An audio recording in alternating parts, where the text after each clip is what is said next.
Well, good evening, everyone. I think spring has finally sprung here in Ohio. We've had a couple good, nice warm days, which means it's time to get serious about bees this year.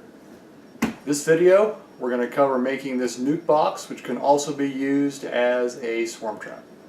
Hello, and welcome to our channel. We're glad you're here. Okay, I'd like to start by saying that this is not my design. This is actually off another YouTube channel that I saw. I believe it's called Funny Bug Bees and Woodworks. I'll try and link their video up here in the corner. If I can't do that, I'll put it in the description down below. But their video shows how to make 4 of these nuke boxes out of 1 sheet of plywood. They even provide a nice link to the instructions and a cut sheet. Comes in very handy. So please go check out their channel if you'd like to make these. Like I said, I'm just going to show building it. I'm not going to go into the details of how to cut it or anything. It's all covered very well in their video. I chose to make mine out of OSB. I know a lot of people don't agree with OSB with bees, but I figure when they go into a wall or into a roof of a house or into a shed, most of those are made out of OSB, and it doesn't seem to bother them there. And also, plywood is nothing but glued together wood, just like OSB is. OSB does not tend to hold up to rain really good, so we're going to have to paint these boxes before we put them out. But I've got a sheet of 3/4 OSB that's been on the ground for 3 years. I parked my motorcycle on. Yes, it's swelled up, but yes, it's still solid as a rock. So we've chosen to try that. If this doesn't work, then we'll make some plywood ones next year. But for now, we're going to start with this. This is basically a 5-frame nuke box with a migratory style lid. And I'll show you how to put one together here.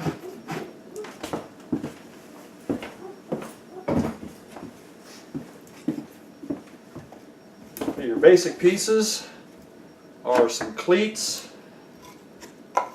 These 2 pieces I've added for making it into a swarm trap.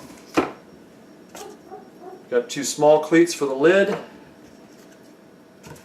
a back, a front, a lid piece, a bottom, and 2 sides. The back, you drill 2 holes in it, which is explained in their video, and cover it with screen for ventilation. The front, you cut some kind of a hole for an entrance. One thing I would have done differently, now that I've built these, is I would have drilled this hole offset a little bit. That way it would be in between 2 frames rather than dead center on the center frame. So I would move this over just a hair than what I did dead center. The way I build these is I use wood glue, and I'm using 7/8 staples in a brad nailer.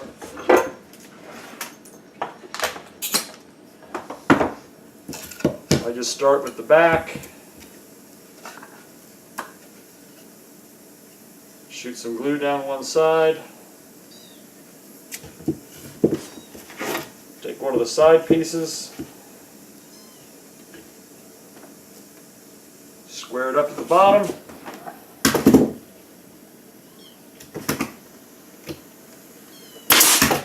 square it up at the top,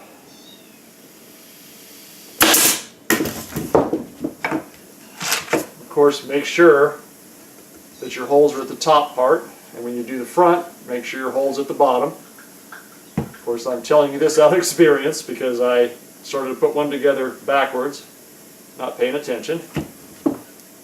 Stick the front piece on, flush it up at the bottom, flush it up at the top, lay it on its back, glue on the back, glue on the front, lay your other side on, flush up one corner,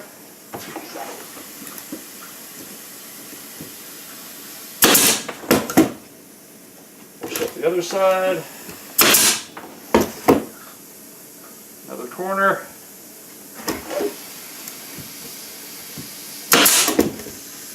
Last corner.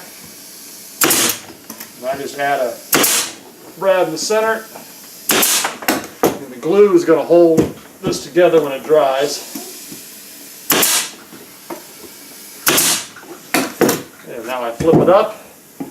Make sure you pay attention to which end is the front and the back, because you want the bottom to obviously overhang the front as a little bit of a landing pad. So I take glue around the bottom.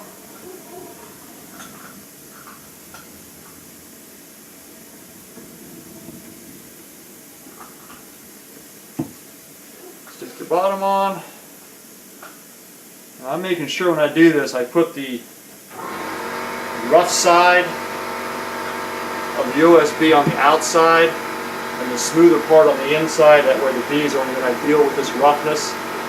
I have a feeling they would probably propylize this pretty heavy, so that's why I'm putting it out. I hope that compressor running's not too bad on the video. Square the front up.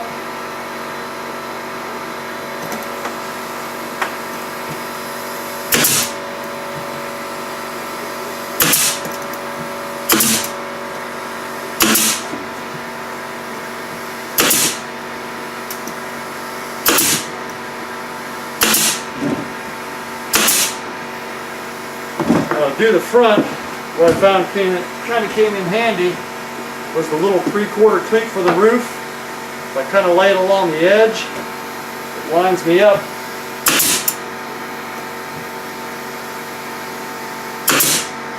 To catch the front without missing either side of it. And I don't want to go in the middle of the front just in case the nails are long enough to go through into the entrance. So once the bottom is on, you turn it up on end, take one of your larger cleats, glue down each side and across one end, put it on the flush with the top.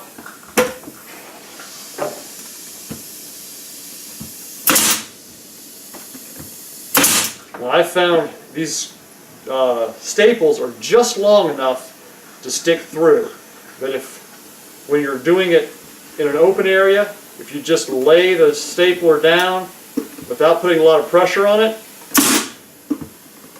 and kind of let it bounce, the staples just barely stick through. They kind of crack the surface. Flip it over, take your other large cleat,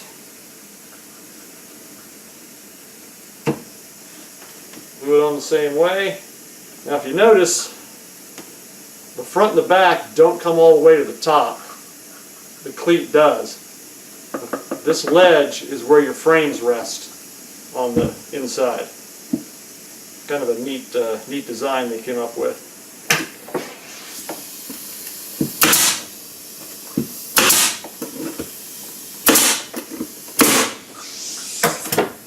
Okay, lay it on one side.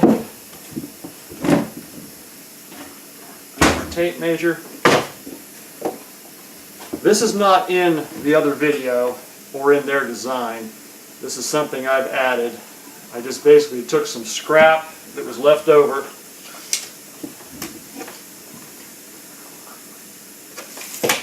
Center that up on there.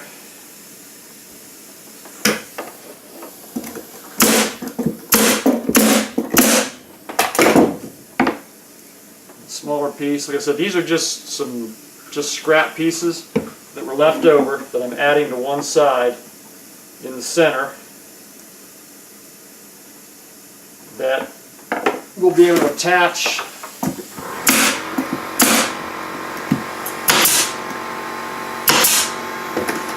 some kind of a wooden piece to. I'm thinking maybe a piece of skid lumber or just any kind of scrap wood. We'll be able to attach that up the side and put a hole in it that we can hang this in a tree for a swarm trap. So there's the box all built. You take your top piece, glue on the small cleat,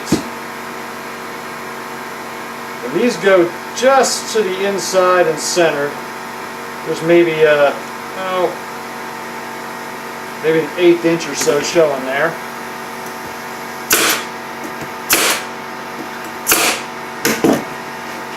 And on the other side, same thing.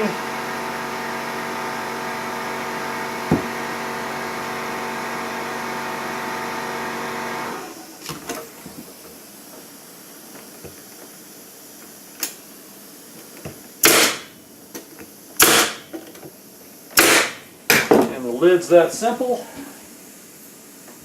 There's your box. There's your lid. Simple as that. Like I said, their video is very comprehensive on cutting this.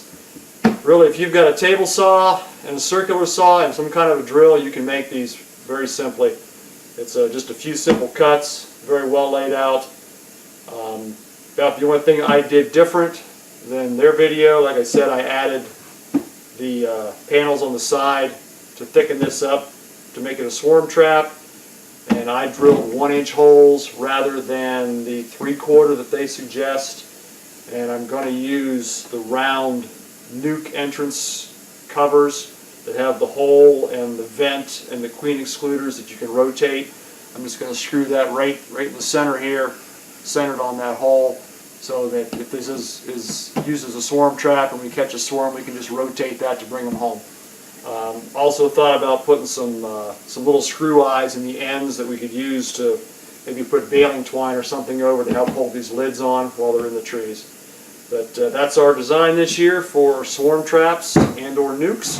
It will fit 5 frames very nicely. It has its own ventilation, and so hopefully these will hold up, being made out of OSB. I've always liked this lumber. To me, it seems stiffer than plywood. But like I said, I know it does tend to swell up when it gets wet. So we'll have to give these a really good paint job. And once we get them painted, we'll show a video of putting these up in the trees. So I hope you enjoyed the video. Hope it's helpful and you get some use out of it. Said it's always better to catch a swarm and not have to pay for a package or a nuke. But we'll see how successful this is. And hope you enjoyed watching. Please thumbs up and subscribe. Any questions or comments are always welcome. Have a nice evening.